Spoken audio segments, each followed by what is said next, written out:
தண்ணீர் குடத்தை இடுப்பில் வைத்து நடத்தல். நடந்து கொண்டு எங்க வரைக்கும் போங்க. இடுப்பு.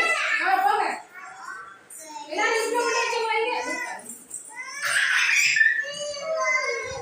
மாட்டினா சூப்பரா கொண்டு போலாம். ரைட். நெக்ஸ்ட். கை வைப்போ.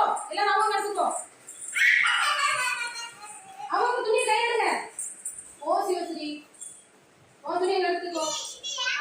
துணியை துவைத்தல். துவைங்க எல்லாரும். துணி துவைங்க. பக்கத்தை செய். நெக்ஸ்ட்